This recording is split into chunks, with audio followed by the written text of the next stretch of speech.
দাও। রব্বুল আলামিন, পৃথিবীর কোনো মানুষ আমার গুনাহ সম্পর্কে জানে না, তুমি আমার গুনাহ সম্পর্কে জানো। আমি এমন গুনাহ করেছি আমার বিবি জানে না, বিবি গুনাহ করেছে আমি জানি না। আল্লাহ তুমি সব কিছু জানো, হে আমার প্রভু তুমি আমাকে মাফ করে দাও। আমার আল্লাহ বলে, তারপরও যদি তোমাদেরকে আমি মাফ না করি, তারপরও বান্দা তোমরা আমার রহমতের দরজা থেকে ফিরে যাইও না। আমি তোমাদেরকে হুকুম দিচ্ছি, ওয়ালাউ আন্নাহুম ইয যালামু আনফুসাহুম জাউকা, বান্দারে যদি গুনাহ করে ফেলো আমার রহমত থেকে মুখ ফিরিয়ে তুমি চলে যাইও না।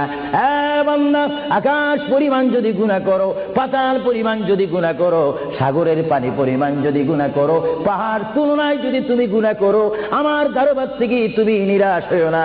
বান্দা, আমি তোমাকে একটি রাস্তা পাঠাই দিচ্ছি, একটি পথ তোমাকে আমি দেখাই দিচ্ছি। সেই পথটি কোন পথ তোমরা জানো?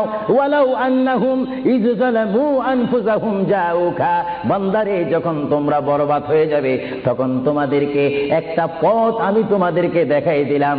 সেই পথটির নাম হচ্ছে আমার রাসূলের মদিনা। জুড়ে বলেন সুবহানাল্লাহ। বান্দা, আমার নবীর দরবার গিয়ে কেঁদে কেঁদে তোমরা বলো, ইয়া রাসূলুল্লাহ, ইয়া হাবিবাল্লাহ, আয়া আকা ইয়া রাসূলুল্লাহ।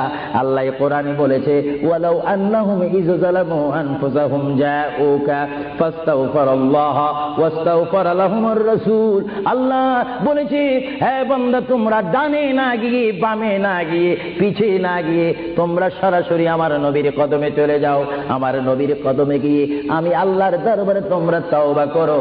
তওবা করতে করতে তোমাদের চোখের পানি যখন বাইর হয়ে যাবে, আর ওই মুহূর্তে যদি আমার বন্ধু যদি তোমাদের জন্য আমার দরবারে সুপারিশ করে, আমি আল্লাহ তোমাদেরকে ওয়াদা দিয়ে দিলাম, গ্যারান্টি দিয়ে দিলাম, আমার রাসূল যদি তোমাদের জন্য আমার দরবারে সুপারিশ করে, সঙ্গে সঙ্গে বান্দা তোমার অতীতের জীবনের কবিরা সগীরা গুনাহ মাফ করে দিব। জোরে বলেন সুবহানাল্লাহ।